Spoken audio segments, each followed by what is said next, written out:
Hola a todos, todas, todes, ¿cómo están? Son las 7:38 minutitos de la tarde y les damos la bienvenida a la transmisión en vivo por el Facebook del Desconcierto. Antes de nada, queremos partir transparentando una situación en la que nos hemos encontrado esta tarde a las 4, cuando se nos ha comunicado que el candidato del PSE, Daniel Jadue, tenía problemas de agenda para participar en este debate que habíamos agendado hace ya unos 10 días. Nos han dado como argumento, como digo, los problemas de agenda, aunque habíamos preparado toda la difusión con su comando también. Lamentamos que no esté aquí hoy Daniel Jadue, que se haya echado atrás, pero vamos a seguir adelante con la propuesta que teníamos y vamos a hacer una entrevista al candidato Gabriel Boric. Buenas tardes, Gabriel, ¿cómo estás? Buenas tardes, hola Andrea, a todo el equipo del Desconcierto que permite este debate. Un gustazo estar con ustedes y conversar sobre este tema tan importante y que hemos podido desarrollar poco en los otros debates que han habido, así que encantado de estar acá con ustedes.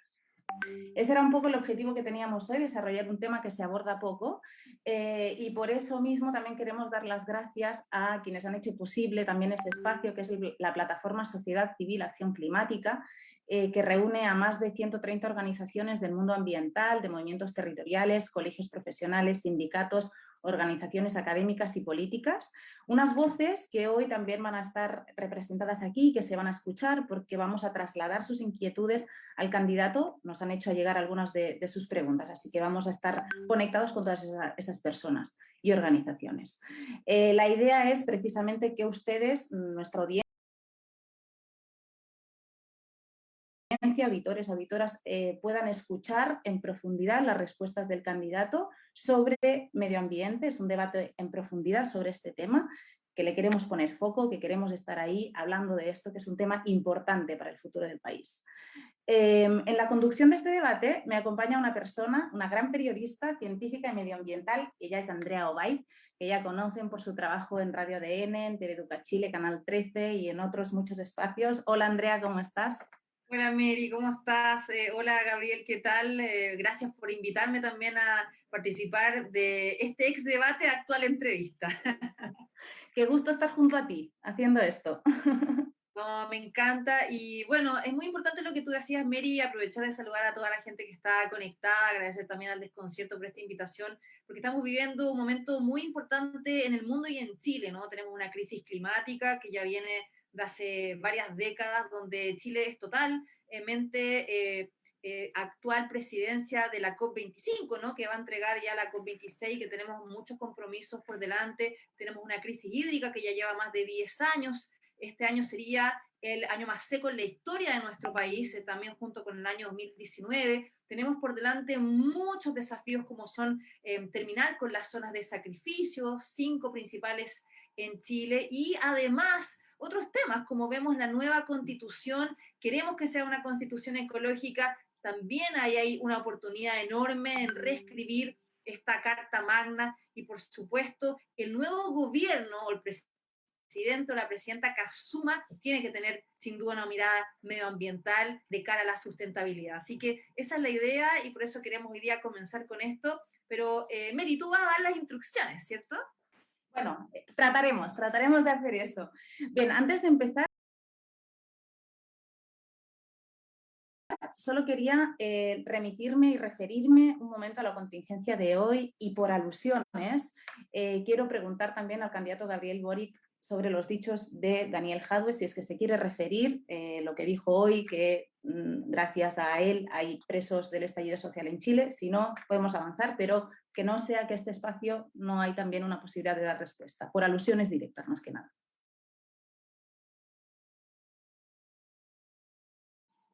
Mira, yo creo que estamos tratando de construir una alternativa de izquierda de largo plazo y creo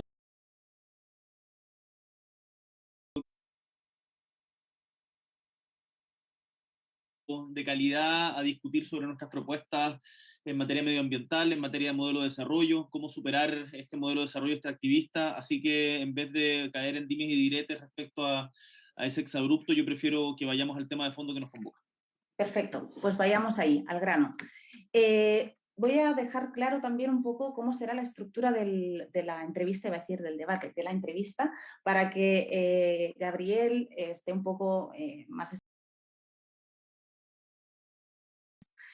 Andrea y yo vamos a moderarlas y habrán algunas contrapreguntas si se da pie a eso.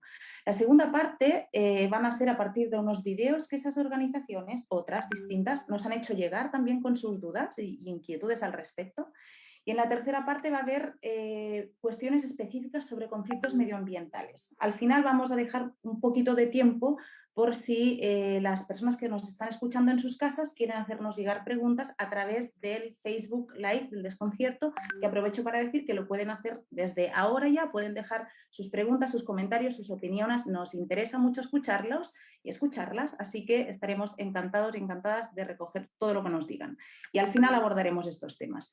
Sin nada más que agregar, empezamos, así que Andrea, cuando quieras.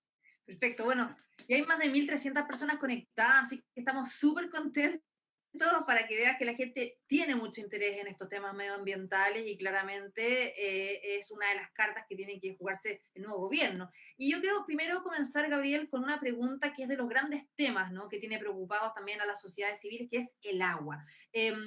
Y esto tiene que ver con, como yo decía, tenemos una escasez de agua, un estrés hídrico de hace mucho tiempo, con consecuencias graves en el mundo y principalmente en Chile, ¿no?, enfrentando esta crisis climática y ecológica. Y este fenómeno también se ha ido agravando con los problemas de regulación y de la gestión. Y hay una frase muy importante que dijo hace poquito Mami Misutori, que es el representante para la reducción de riesgo de desastres de la ONU, que dice: la sequía está a punto de convertirse en la próxima pandemia y no tenemos vacuna para curarla. Y ahí te quiero preguntar, ¿pretende desprivatizar el agua cuando llegues a un posible gobierno en Chile? Bien, Andrea, como tú dices, el agua es uno de los principales desafíos que tenemos hoy día. El agua tiene que ser principalmente para consumo humano, es parte de la discusión constitucional que se va a dar. Yo creo, además, que tenemos que avanzar hacia la caducidad de los derechos permanentes de agua que se han entregado, en ciertos casos de manera muy irresponsable. Además, ciertos tipos de faena que generan un tremendo daño y, por ejemplo, los monocultivos. El otro día estuve en la zona de Punitaqui, en la cuarta región, y veía cómo alrededor de Ovalle habían una serie de plantaciones de monocultivos que se utilizaban parte importante del agua que podría ser utilizada por las comunidades y parte importante de las comunidades rurales. De hecho, Punitaqui, si no me equivoco, o por lo menos lo que me decían ahí, es una de las comunidades que más agua recibe mediante camión aljibe. Y en donde tienen tremendos problemas, bueno, los problemas que se imaginan por eso. Además, por cierto, el uso intensivo de agua por parte de industrias como la minería es una cuestión que sencillamente no se puede seguir tolerando. Se está avanzando en plantas desaladoras, pero también esos tienen otros. Hay una cuestión que a mí me sorprendió mucho, porque yo vengo de Magallanes, y la verdad, cuando uno avanza por Chile, se da cuenta de que un tercio de las comunas es mucho, tienen decreto de escasez hídrica. Comunas como Osorno, por ejemplo, tiene decreto de escasez hídrica, y en donde industrias como ESAL ha contaminado el río Damas. Entonces estuvimos hace poquito con luchadores sociales ahí de Modatima en defensa del río Damas. Entonces, no es nuestra prioridad el expropiar sanitarias, pero si es necesario lo vamos a hacer. Y déjame ponerte un ejemplo. Hace poquito se dio a conocer que ESAL recibió una multa de $2 millones por dejar en el 2019 10 días a toda la comunidad de Osorno sin agua. ¿Y sabes cuánto ganaron en ese año, ESAL? $30 millones.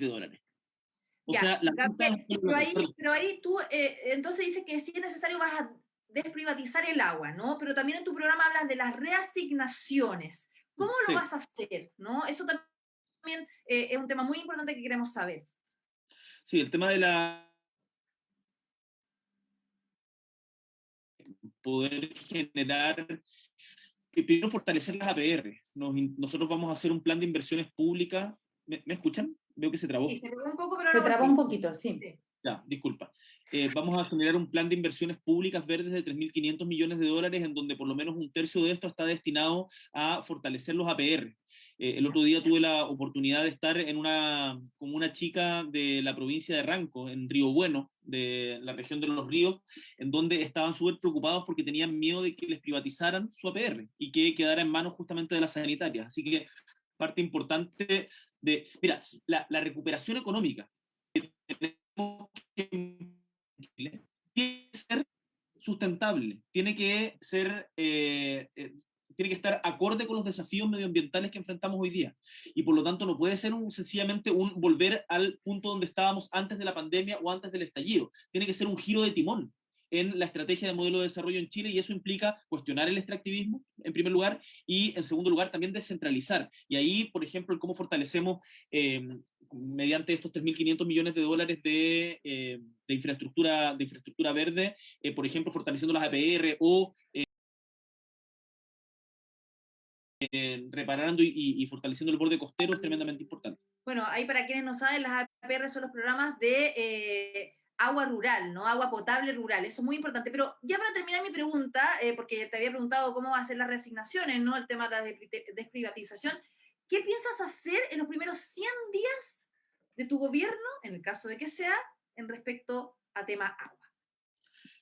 Lo primero primero juntarnos creo que es importante poder juntarnos con las comunidades. Yo no tengo una varita mágica y no vamos a solucionar un problema del problema de la escasez hídrica solamente con voluntarismo, pero creemos que se puede avanzar mucho más de lo que lo han hecho los diferentes gobiernos. Queremos reasignar porque hoy día los derechos de agua han sido entregados más bien en función de criterios económicos que de criterios de vida y comunitarios.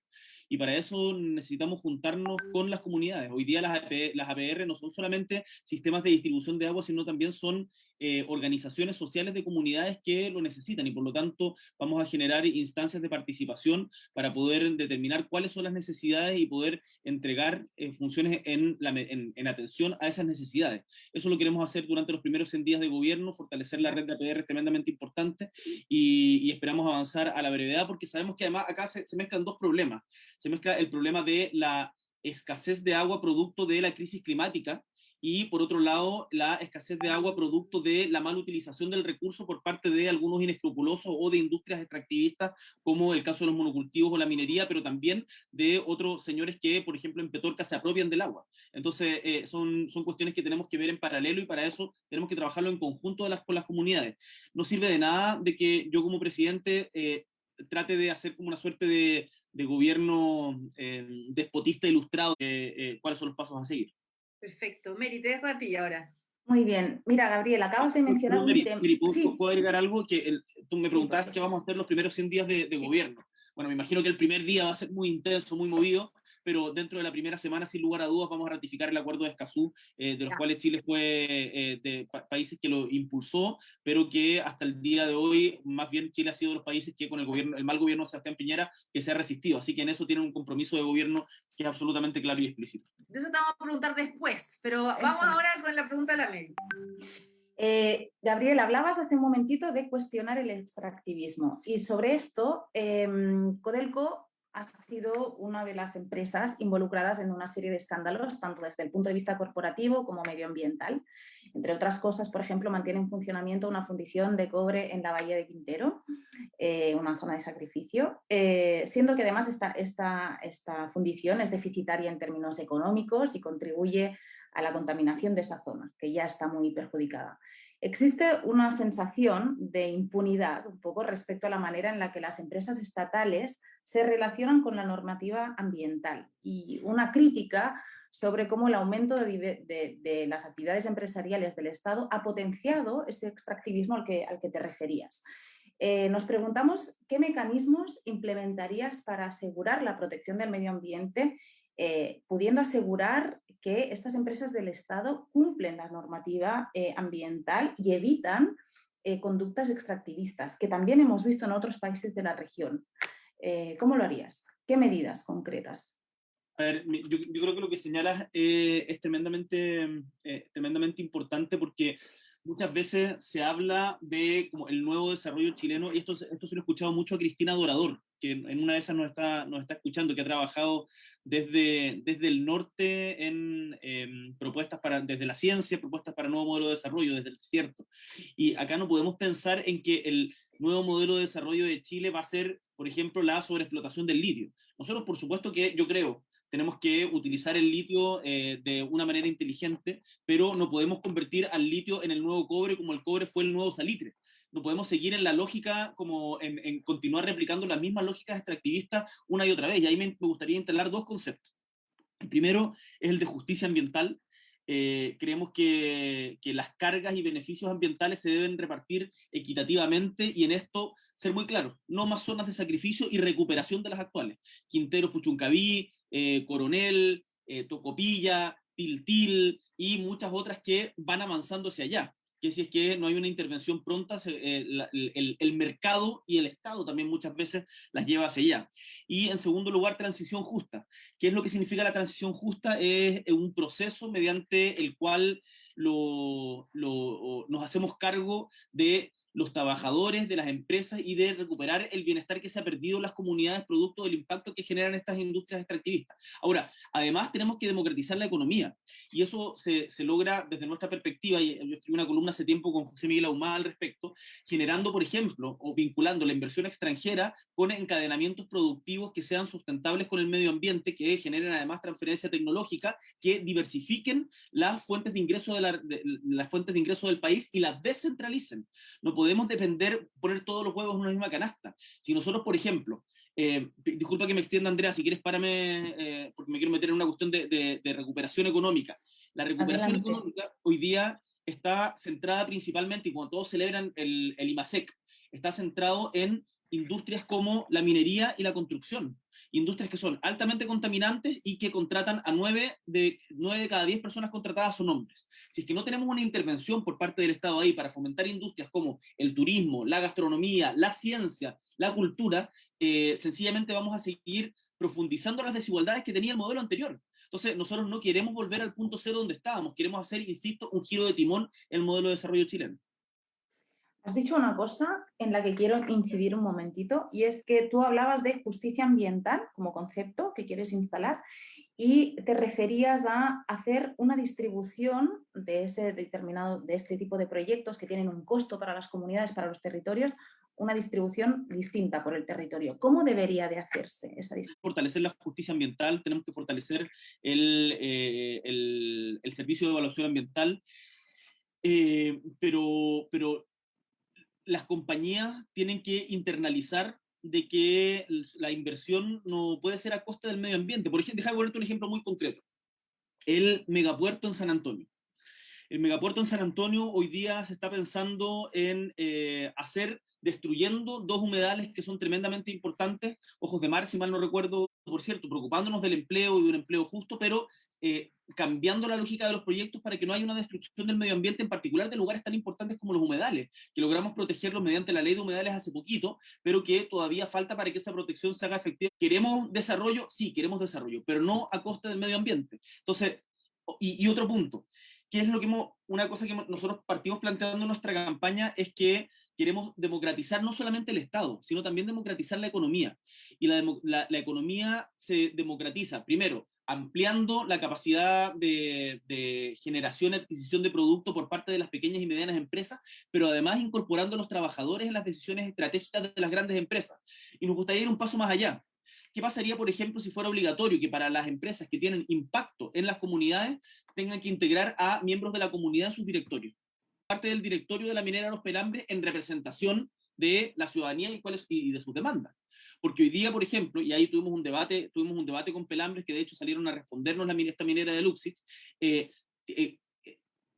contaminan mediante polvo en suspensión durante la noche por sobre los límites aceptados, pero como sacan el promedio durante todo el día, dicen que no están contaminando.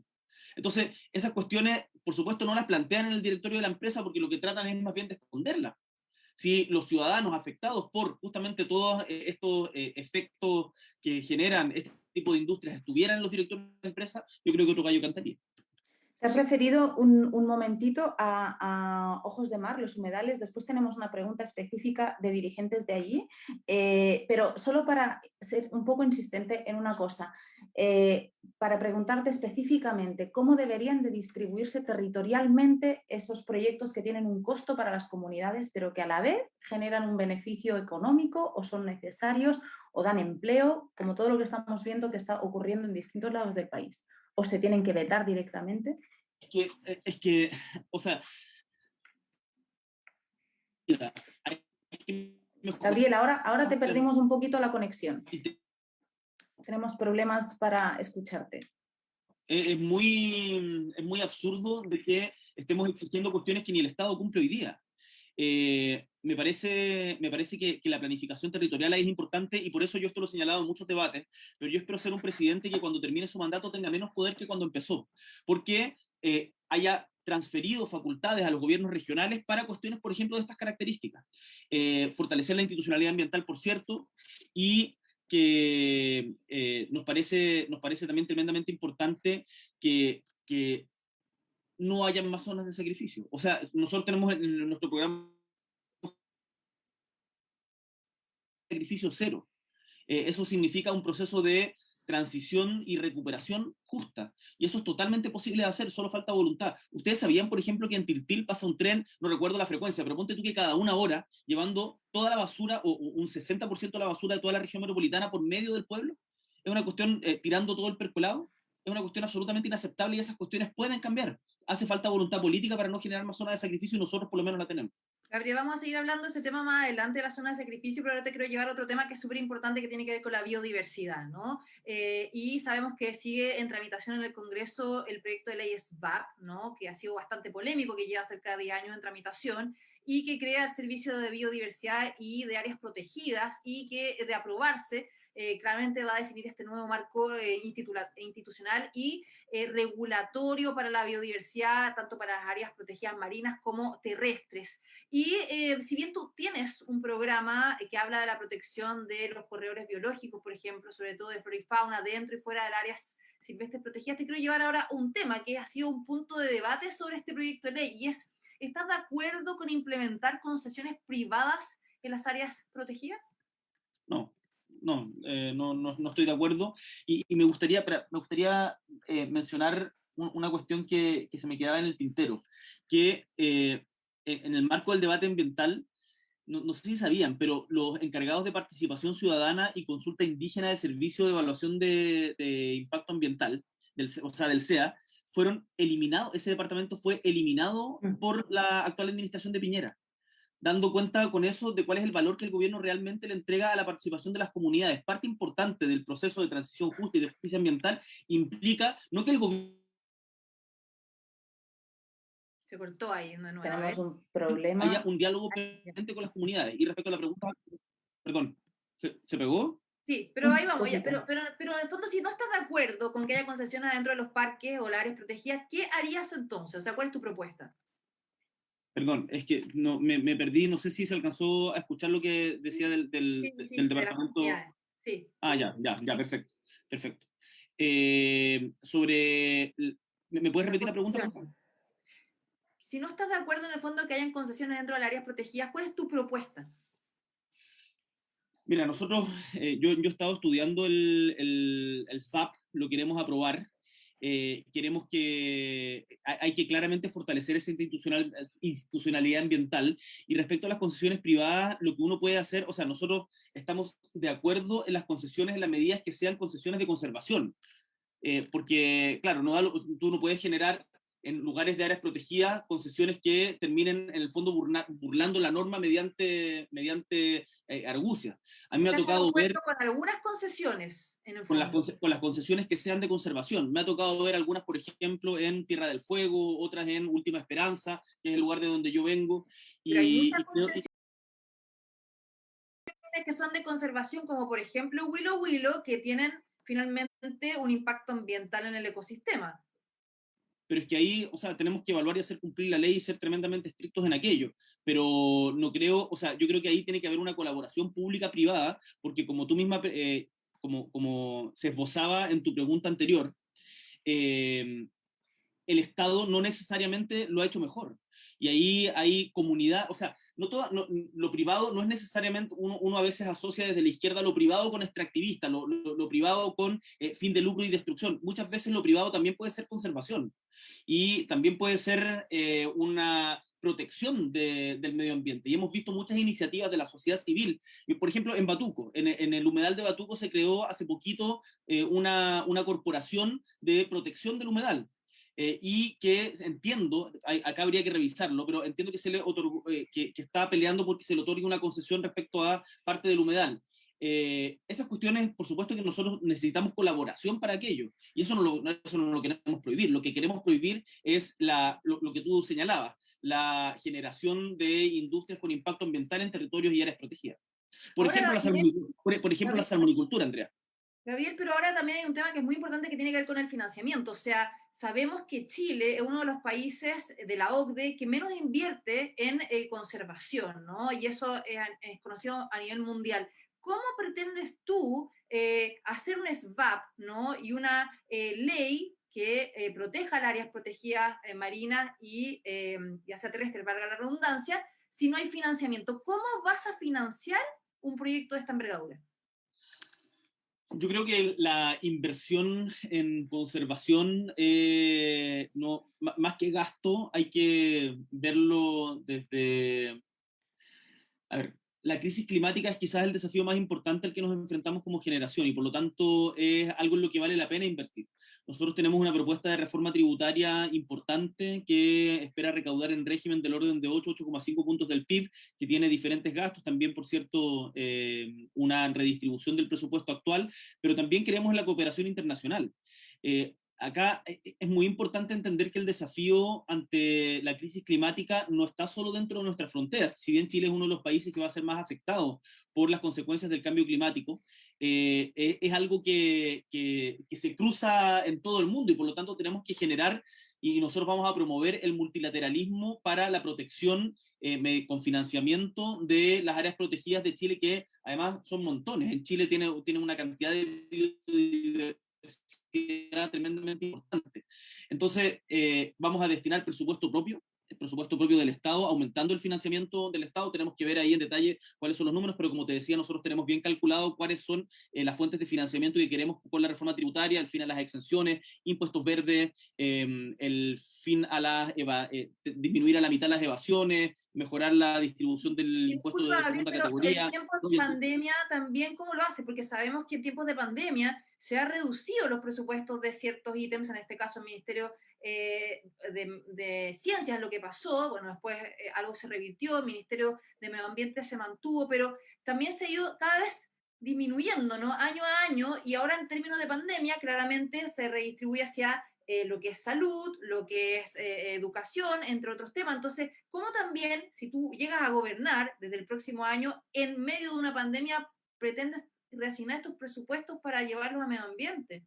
No, o sea, yo quiero ser muy claro en esto. Para el medio ambiente, para nosotros, la conservación y cuidado del medio ambiente es una prioridad y por lo tanto vamos a cortar esta lógica de disminución presupuestaria para ir justamente en el sentido contrario. Creemos que eso es inversión a presente y futuro y por lo tanto vamos a destinar más presupuesto ahí. Los detalles, por cierto, los podemos discutir y van a ser parte de la discusión del Congreso, que es el que aprueba el presupuesto y seguramente también algo va a haber parte de la discusión constitucional, pero nuestra posición política es ir justamente en la dirección contraria a la que se ha ido ahora y es aumentar presupuesto para la conservación y además generar redes internacionales y tener una política diplomática latinoamericana y mundial que crear una institucionalidad en donde vamos a utilizar todo el liderazgo que tengamos en nuestro país y hacer alianzas con los demás países a nivel internacional para entender la importancia de esto. Los campos de hielo sur, por ejemplo, la protección de los glaciares, que me imagino que vamos a conversar algo respecto a eso más adelante, y la protección de la Antártica, que es ahí hay un tremendo desafío. La Antártica es hoy día un territorio de ciencia y de paz, pero yo creo que ahí hay muchos dientes y colmillos puestos encima. Gabriel, para terminar, sobre ese mismo tema que es súper importante, ¿cuál va a ser el rol de la CONAF en tu gobierno, ¿no? Tomando en cuenta que el SVAP obviamente cambia un poco su entidad y por otra parte, tomando en cuenta que ahora solamente tramita los permisos de corte y tala y otras cosas más, ¿cuál va a ser ahí el rol que va a tener la CONAF en tu gobierno? Mira, déjame agregar una cosa respecto a lo que conversábamos antes. Hoy día el presupuesto del Ministerio del Medio Ambiente es del orden de 60.000 millones de pesos. Eso, en términos de presupuesto total del Estado, es muy, muy, muy poquito. Es un ministerio casi simbólico. y de hecho yo le preguntaría a todos quienes están viendo si saben quién es hoy día el ministro o la ministra de Medio Ambiente, y seguramente la mayoría, bueno, más allá del escándalo del mal manejo de la COP, quizás es el único motivo por el cual se enteraron. Pero ahí nosotros queremos invertir más en el presupuesto del medio ambiente. Respecto a la CONAF es hoy día un organismo muy desfinanciado, un organismo que ni siquiera es público-privado, que tiene muy pocas facultades, y por lo tanto a nosotros, mediante la ley de SBAP, nos interesa fortalecer a la CONAF para que efectivamente pueda tener control del territorio y pueda ejercer la conservación. Déjame ponerte un ejemplo que yo conozco muy bien. En Magallanes está las famosas Torres del Paine. Las Torres del Paine, que hoy día están administradas, el territorio de Torres del Paine, el que es público, porque hay un sector que es privado también, está administrado por CONAF. Sin embargo, no tienen, pero están lejísimos de tener los recursos necesarios para poder generar la conservación que se necesita, explorar nuevas rutas, para poder dar la atención que se requiere y proteger el medio ambiente. Entonces, tenemos que fortalecer la CONAF, hacerla un organismo efectivamente público, porque está en este limbo de público-privado que hoy día no tiene, desde mi perspectiva, ni pie ni cabeza, y que además asegurar las condiciones laborales de los trabajadores y trabajadoras de la CONAF, que muchas veces son estacionales y tremendamente precarizados. Perfecto, Mary, te dejo a ti el pase ahora. Pasamos, Gabriel, a la parte 2, si te parece, que ahí los y las que te van a hacer las preguntas van a ser directamente los líderes y dirigentes de organizaciones sociales. La primera persona que vamos a escuchar es una persona que está vinculada a un proyecto que tú te has referido. Nos hablará Luz Marina Huerta, de la agrupación Ojos de Mar de Llolleo de San Antonio, precisamente relacionado con el tema de los humedales que nos comentabas. Ella tiene una pregunta para ti, así que vamos a ver el vídeo y luego lo comentamos.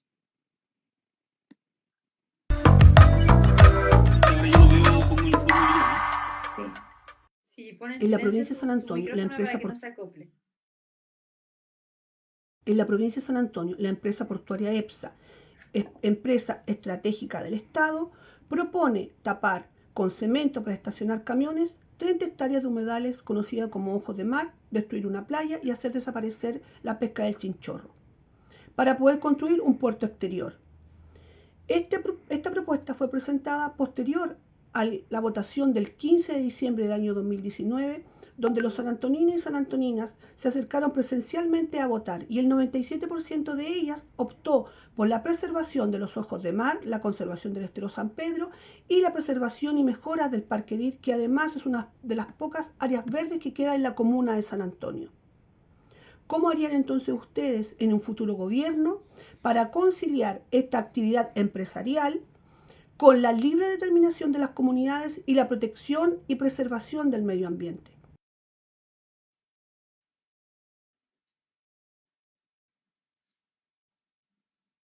Perfecto. Luz Marina pregunta cómo harían para conciliar la actividad empresarial con la libre determinación de las comunidades y la preservación del medio ambiente. Entonces, micrófono. Gabriel. Ahí volví. Ahí. Ya, escuché, le agradezco a Luz Marina, no sé si estará viendo o no, pero efectivamente nos juntamos con las agrupaciones ambientales de Llolleo, y nos juntamos también con los trabajadores y trabajadoras portuarias, porque yo soy de quienes creen que es posible compatibilizar desarrollo con medio ambiente. San Antonio es una ciudad esencialmente portuaria, pero que tiene lugares que tenemos que proteger, y por lo tanto nosotros vamos a buscar todos los mecanismos, y además, bueno, la manifestación de voluntad del pueblo de San Antonio en la consulta a la que hacía referencia la compañera es también tremendamente importante. No se pueden seguir haciendo proyectos sin la participación de las comunidades, y nosotros vamos en este caso a proteger los ojos de mar, y si eso implica que la inversión, bueno, tiene que ser más cara, más lejos, yo no conozco los detalles técnicos, no soy experto en la materia, pero tienen que incorporar dentro de los costos la protección de los humedales. Y eso es algo en lo que nosotros nos tenemos que mantener firmes, porque, insisto, el desarrollo no puede ser a costa de la biodiversidad de Chile. Por ejemplo, lo que está pasando también con la minera, si mal no recuerdo, con Dominga, con Punta de Choro. O sea, no se pueden hacer inversiones ni públicas ni privadas que terminen destruyendo el medio ambiente, y eso es algo que nosotros vamos a garantizar durante nuestro gobierno. Y un punto, Gabriel, sobre esto mismo. ¿Serías partidario de que la participación ciudadana sea vinculante en las evaluaciones de proyectos ambientales y que las comunidades afectadas tengan derecho a veto, por ejemplo, si los proyectos de inversión afectan a sus territorios negativamente? Creo que es algo que tenemos que estudiar, pero en principio me manifiesto favorable a una idea de esas características. Perfecto. Andrea, cuando Bueno, quieras. vamos con el siguiente video, una pregunta que hace Marcos Sánchez de Fridays for Future desde Talcahuano. Vamos a escuchar. Estoy poniendo el video. Hola, mi nombre es Marcos Sánchez, representante de Viernes por un Futuro Chile, y desde aquí, desde Talcahuano, a un costado del humedal Rocuán Andalién, queremos preguntarles si es que conocen los criterios que hoy en día Chile cumple en materia de vulnerabilidad a la crisis climática y cuáles serán sus medidas concretas durante su gobernanza en favor de los ecosistemas y las personas que serán afectadas.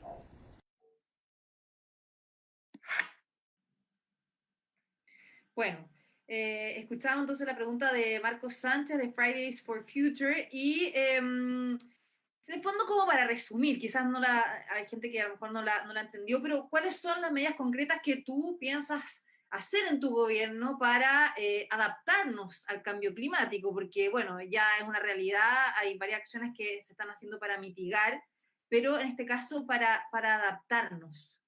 ¿Qué está en tu programa? Gabriel, no se escucha. Perdón, gracias Andrea. Ya, gracias, perdón. Dame un segundito, que estoy viendo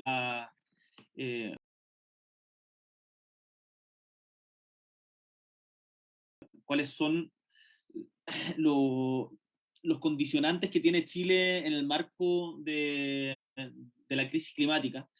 Por ejemplo, las áreas costeras, entiendo que las áreas costeras de baja altitud, que es un país que es un país con ecosistemas montañosos, que además nuestro país es un país susceptible a desastres naturales. Tenemos la situación también de que muchas zonas urbanas con contaminación atmosférica, no solamente Santiago, sino también en regiones, Temuco, bueno, muchas regiones del sur en particular por el mal uso de la leña, áreas propensas a sequía y desertificación, como hemos visto cómo iba avanzando la desertificación, y qué es lo que proponemos como principio para poder enfrentarlo, es la protección de los ecosistemas y, por cierto, lo que habíamos hablado antes, la transición justa. Ahora, la crisis climática, insisto, es algo que no vamos a solucionar solo desde Chile. Por lo tanto, las metas que se fijaron en la cumbre de París y que hasta ahora no las estamos alcanzando, que es justamente tratar de evitar el calentamiento global, es algo a lo que tenemos que ponerle más esfuerzo al multilateralismo. Chile es un país pequeño, es un país en donde, que tiene una responsabilidad relativamente baja en las emisiones a nivel mundial, pero es uno de los países más afectados producto de la crisis climática. Gabriel, disculpa, ¿Sí? pero en ese contexto, para ser más específicas, ¿cuáles son, en el fondo, tus propuestas en los compromisos nacionales determinados, los NDC, para reducir las emisiones de gases de efecto invernadero en Chile, principalmente? En este sentido, bueno, es importante también lo que estábamos conversando antes, aumentar el presupuesto del Ministerio de Medio Ambiente, avanzar hacia la descarbonización mucho antes de lo que se había pensado en la meta del 2050. Nosotros aprobamos un proyecto de ley, un proyecto de resolución en el Congreso para tratar de acelerar la descarbonización. No hables de descarbonización. eso, porque eso viene en la próxima pregunta. Solamente bueno, se anticipó, sí, no pasa nada. Bueno, no sabía, pero es parte, es parte importante también de las medidas que estamos pensando para justamente cumplir con los objetivos los objetivos con el planeta. Ya, pero en el fondo con los NDC tú piensas que lo principalmente va a ser trabajar en la línea de la descarbonización. No solamente eso, mejorar la educación ambiental, la protección estatal al medio ambiente, que hoy día es un área muy poco explorada y desarrollada. Tenemos que crear una policía ambiental que proteja, que no solamente castigue, que proteja de buena manera. La cantidad de microbasurales que hay a lo largo del territorio es tremenda. Que afectan también tremendamente a las comunidades. Me ha tocado verlo, por ejemplo, y generalmente en las comunidades más pobres. En Alto Hospicio, por ejemplo, la gente vive al lado de basurales tanto legales como ilegales. Y nosotros desde el Estado, en conjunto con la ayuda de los municipios, porque no todo se puede hacer pensado desde el centro, es algo que tenemos que enfrentar rápidamente. No es solo la descarbonización, es la educación también y la adaptación. Perfecto, Mary. Mira, Gabriel, hay cosas que ya las has deslizado ahora, pero Maisa Rojas, que es directora del Centro de Cambio Climático y Resiliencia de la Universidad de Chile, te formula una pregunta desde Santiago en la que hay algunas cosas que quizás puedes terminar de redondear sobre el tema de la descarbonización. Escuchémosla.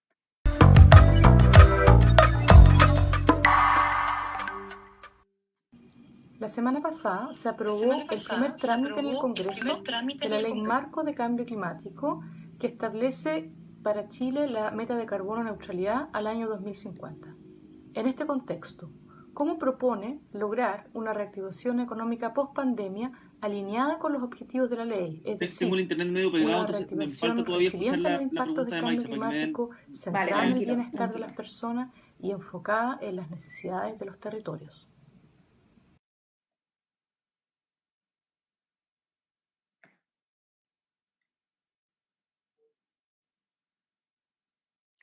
Vale, no sé si Gabriel está Claro. terminando de escuchar la pregunta de Maisa Rojas, la directora del Centro de Cambio Climático. No sé si Perdón, va a querer Mary, que cuando hablaste me interrumpiste a Maisa, no alcancé a escuchar la mitad. perdón, era para... Ya, Si dame, quieres te la formulo yo, que la tengo aquí.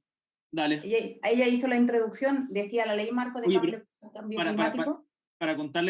contarle a la gente que yo los estoy viendo en YouTube las preguntas porque me las mandaron recién porque no las alcanzo a ver en el Sí, video. Por eso tenemos exacto. este debate. Transparentemos la situación. El candidato está viendo las preguntas por otro canal porque hemos tenido un ajuste técnico y lo hemos tenido que hacer así. Y Maisa Rojas lo que le preguntaba, ella decía, la Ley Marco de Cambio Climático establece para Chile la meta de carbono a la neutralidad para 2050. Y le pregunta, ¿cómo proponen encarar una recuperación económica post-pandemia alineada con los objetivos de la ley, resiliente a los impactos del cambio climático, centrada en el bienestar de las personas y las necesidades de los territorios? Has deslizado un poquito ya sobre eso, pero si quieres profundizar y sobre todo también esa idea de mantener la idea de dejar el plan de descarbonización previsto para 2040 o se podría anticipar en un eventual gobierno tuyo. No, hoy día está pensado para 2005. Hoy día está pensado para 2050.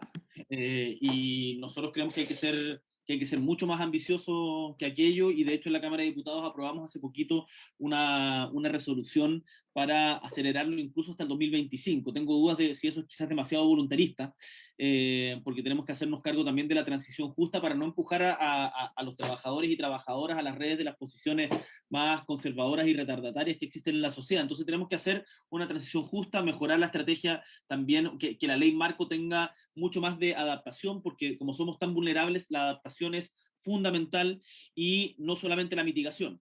Ya te había hablado antes de la protección estatal, la lógica de las policías, en la educación ambiental.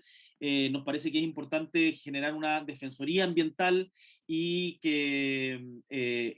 crear un fondo internacional, tal como hay fondos soberanos dedicados a, por ejemplo, hay fondos de pensiones, Noruega, por ejemplo, tiene un fondo soberano a partir de los ingresos del petróleo que les asegura la continuidad de aquí para adelante por mucho tiempo. Nosotros perfectamente podríamos tener un fondo que esté pensado para la adaptación a la crisis climática, que nos permita sustentar ese gasto y que también buscar cooperación internacional. Si en esto, además, los países que más contaminan, nosotros debemos hacer presión para que países como China, como Estados Unidos, se pongan más con el respeto y la adaptación al cambio climático que en particular sus economías han estado generando.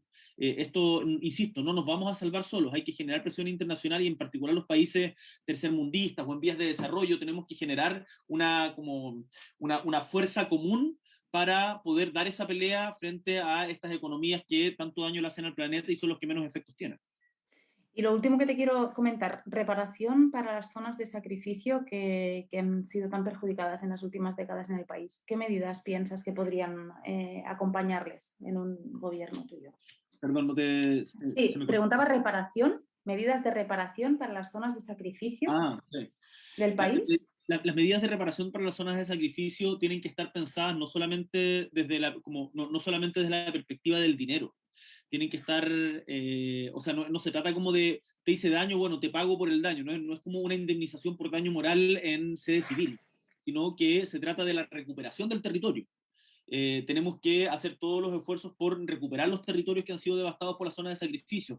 Me ha tocado ver algunos lugares en donde se ha avanzado en esa dirección, creo que es posible, va a depender, por cierto, de las particularidades de cada territorio, pero además hay quienes han enfermado. Hoy día la constitucionalista, justamente Cristina Dorador, me mostraba cómo en particular en Antofagasta, se hizo un movimiento muy fuerte, que ahora además ganó el gobernador electo, fue uno de los liderazgos de...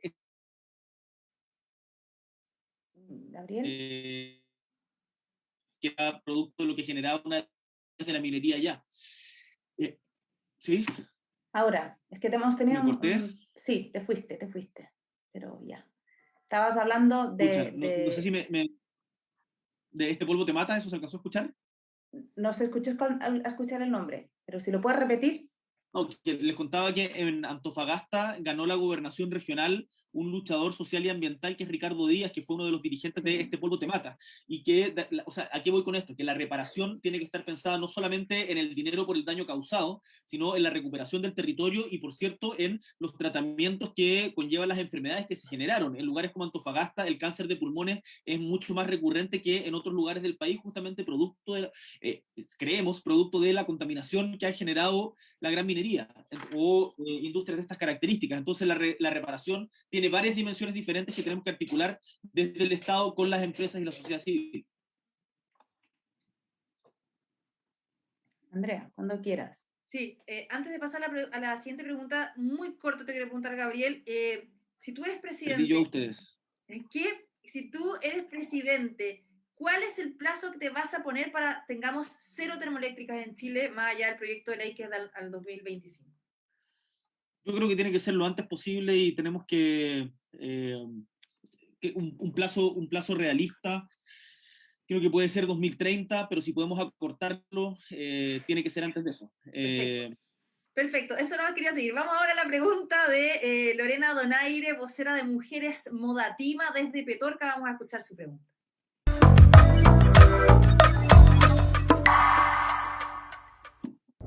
Soy Lorena Donaire, vocera nacional de Mujeres Modatima, parte de Modatima, un movimiento que ha dado una larga lucha por la recuperación del agua, la tierra y la protección del medio ambiente.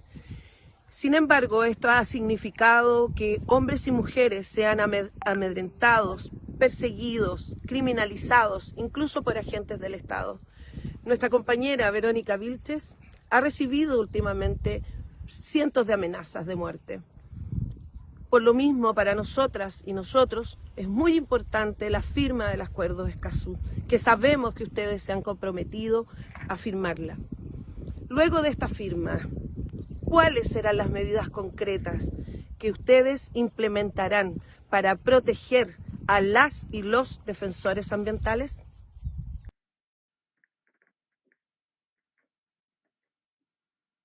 Vamos. Entonces, voy a repetir la pregunta de Lorena Donaire, vocera de Mujeres en Modatima desde Petorca. Luego de esta firma, ¿cuáles serán las medidas concretas que ustedes implementarán para defender a las y los defensores ambientales, obviamente tomando en cuenta la firma del Acuerdo de Escazú? Gabriel, no escuché. Perdón.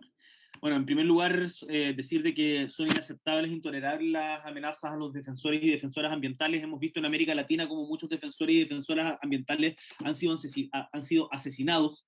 Esto no es un juego, acá estamos hablando de la vida de gente que se la juega por proteger nuestro ecosistema, nuestro planeta, nuestro medio ambiente, y por lo tanto en el caso de Verónica Vilches, que ha sido amenazada de muerte, hace poco está justamente la denuncia de la quema de su auto.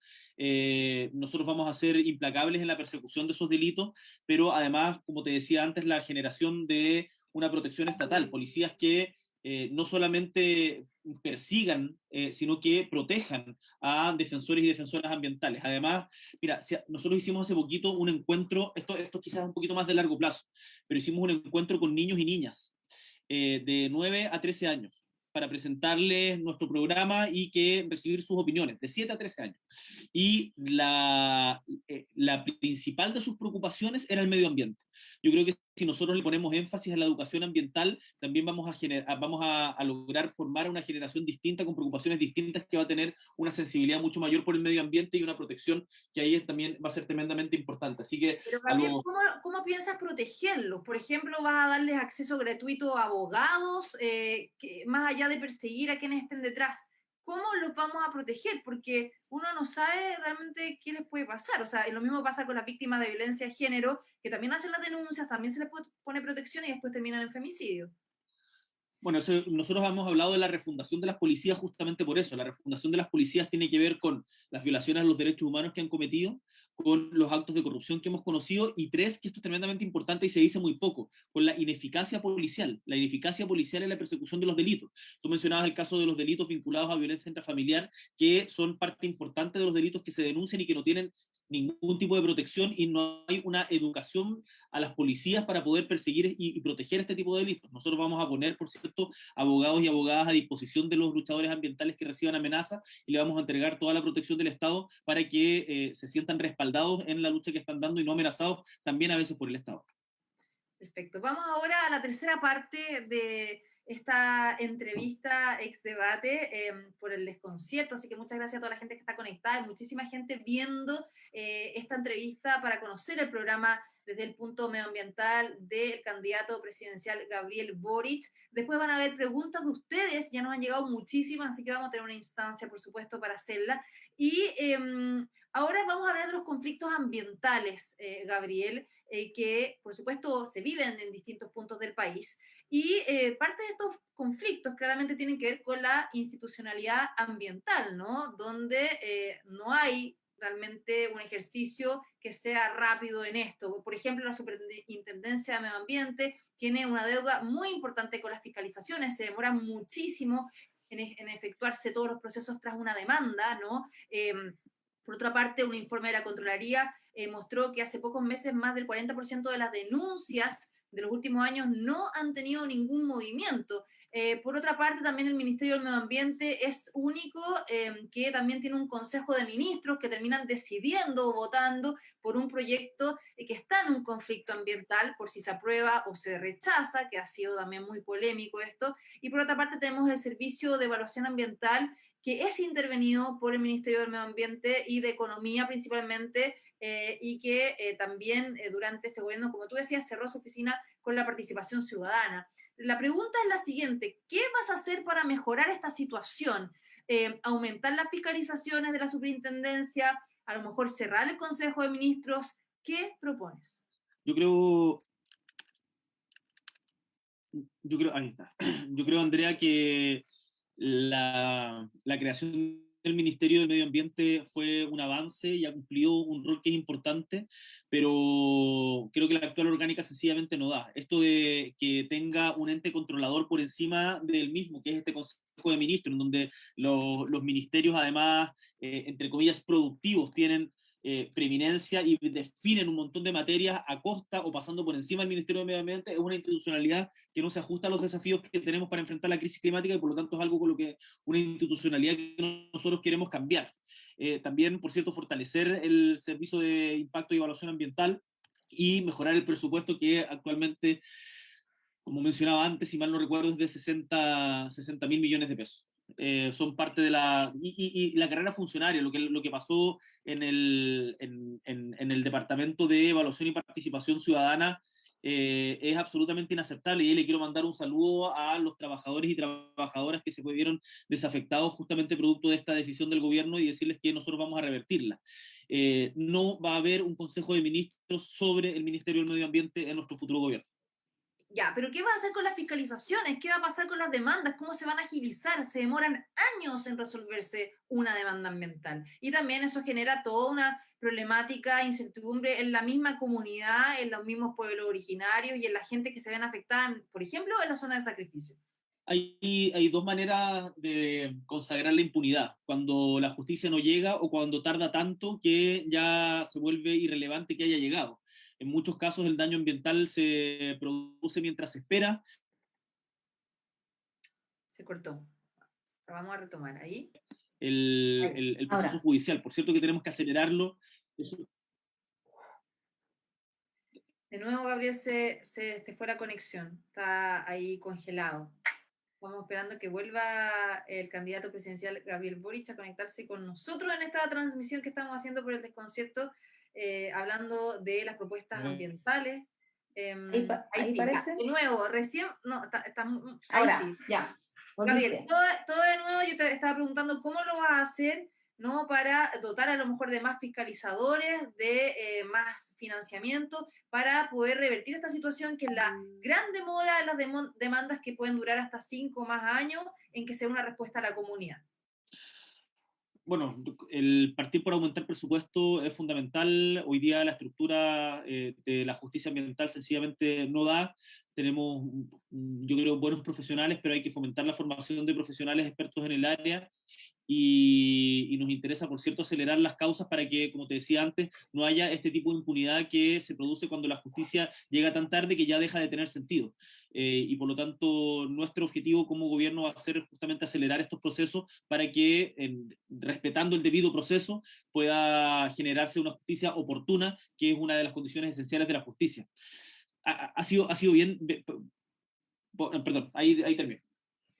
Sí. Me viene bien que termines porque nos están apretando un poquito para que vayamos cerrando.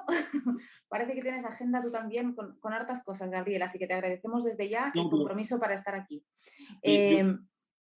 No, te decía que démosle, si hay más preguntas, démosle. Yo creo que este tema es demasiado importante y si tienen más... O sea, nos quedan más preguntas en el tintero sobre forestales, glaciares, residuos, pero voy a ponerte ahora una pregunta del público porque nos están diciendo que habría que ir cerrando. Entonces, hemos elegido una pregunta de una auditora que se llama Britt Belberg, que nos formula lo siguiente, ¿Qué opinan de actualizar el listado de agroquímicos permitidos en Chile comparativamente con los permitidos en la Unión Europea? Actualmente hay más de 40 en Chile que según la normativa europea no se permitan. ¿Cómo tendría que gestionarse eso? Agroquímicos sería el tema. Hola, Brit. No tengo información sobre eso en este momento, no quiero ponerme a chamullar, pero encantado de aprender en el proceso y por favor le pido a alguien de nuestro equipo, a Pati Araya, que está trabajando estos temas, por favor que ojalá te contacte para poder estudiarlo y ver cómo podemos también incorporarlo a nuestro programa porque este proceso también es de aprendizaje. Yo no me las sé todas y espero poder aprender en este tema que es tan desafiante. Y hacemos una pregunta más, si hacemos una pregunta más del público, una de las que tú tenías también, Mary. Mira, si quieren podemos tirar la que teníamos porque es importante, me parece también dada la contingencia que tiene que ver con las forestales y creo que tal y como está la situación del país, después de este fin de semana merece la pena que le demos un espacio a eso también. Una parte de los conflictos ambientales tienen que ver tienen como trasfondo, las grandes empresas y plantaciones forestales, mientras que generan problemas ambientales de distinto tipo por la pérdida de suelo y de bosques, desertificación, consumo de agua y pierdas de la biodiversidad.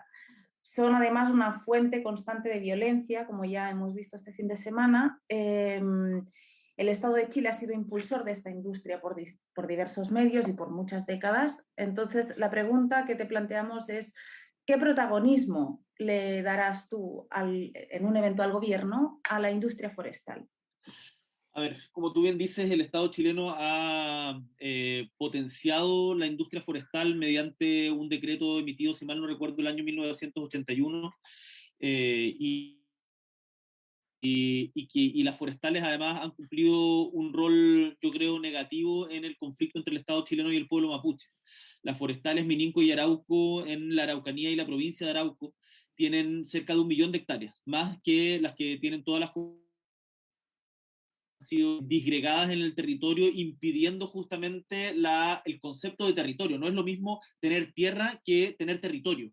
Y poder ejercer soberanía y poder ejercer autodeterminación sobre ese territorio.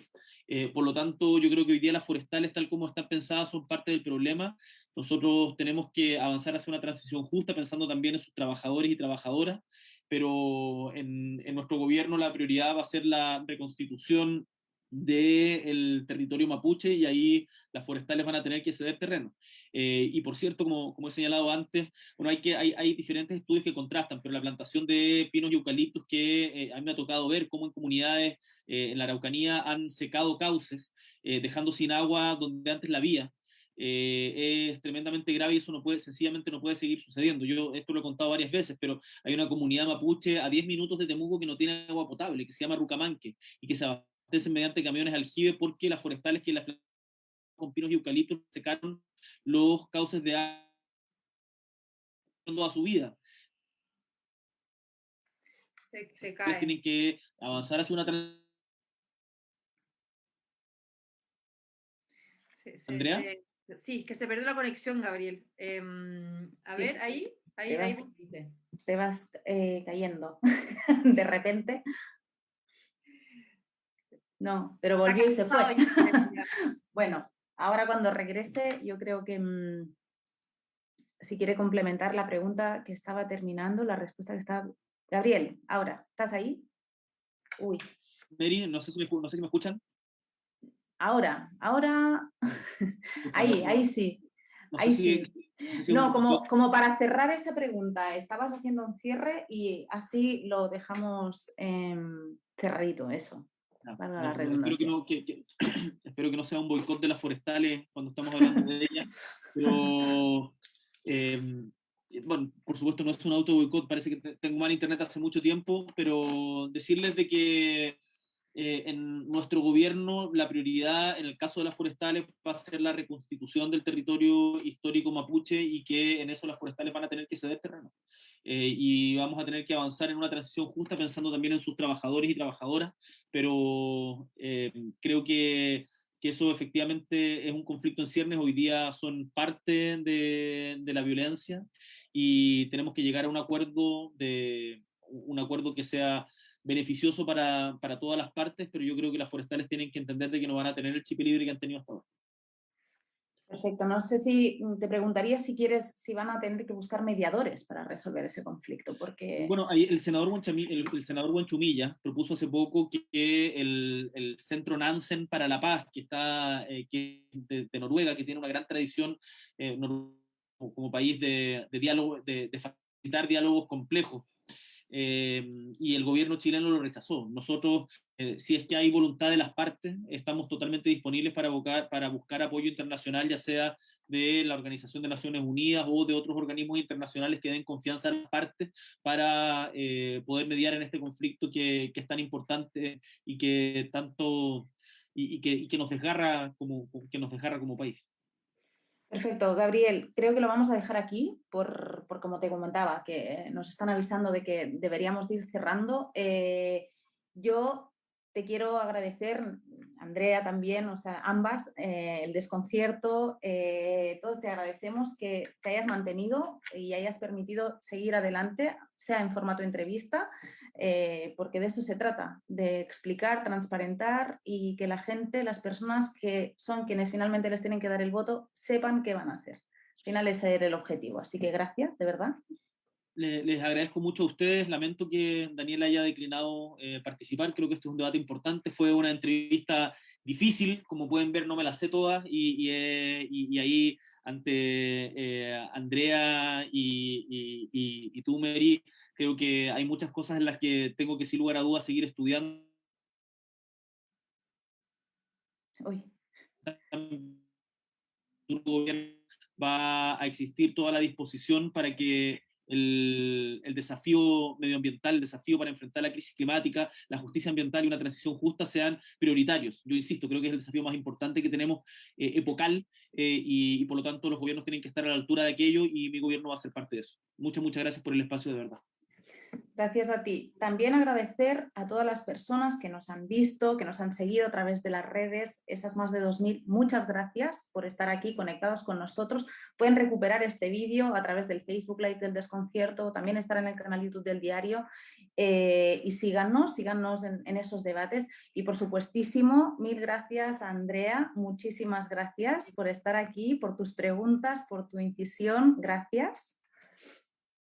Gracias, Mary. También a toda la gente que nos está viendo. Había muchas preguntas que se quedaron en el tintero, lamentablemente, porque es un tiempo volando, como se dice, en una hora, y agradecer nuevamente al Desconcierto, a Gabriel Boric también por estar igualmente hoy en la noche, y queríamos saber más sobre su programa de gobierno en este tema, como todos sabemos que es crucial para el mundo y por supuesto ahora en esta nueva etapa de Chile y ojalá en una constitución ecológica que queremos tener. Por supuesto, también agradecer a la sociedad... Oye, Sí, dale, Mary, Gabriel. una cosa, que si quedaron muchas preguntas pendientes, yo encantado de que busquemos otro espacio. Bueno, depende, esto por supuesto no es una transacción, pero si es que nos va bien y pasamos del 18, me comprometo desde ya a estar presente y buscar la instancia para poder conversar ojalá de manera presencial y con más tiempo antes de que estemos como justo a puertas de la elección, para poder contarles más de nuestras propuestas, ojalá con alguno de los encargados de nuestro programa, bueno, que escucha todo el programa, hacerlo con todo el tiempo que se requiera, porque insisto, creo que este tema es tremendamente importante. ¿Te tomo la palabra? Compromiso, de verdad. Vale. No, y quería también agradecer a la Sociedad Civil Acción Climática por toda la gestión, por el espacio y por la ayuda en esa transmisión. Nosotros les invitamos a que sigan la actualidad, toda la contingencia sobre las primarias, sobre las elecciones, pero también sobre todo lo demás que está ocurriendo en el país y en el mundo, obviamente. www.eldesconcierto.cl, allí nos encuentran y allí les esperamos. Muchas gracias por su confianza y hasta pronto.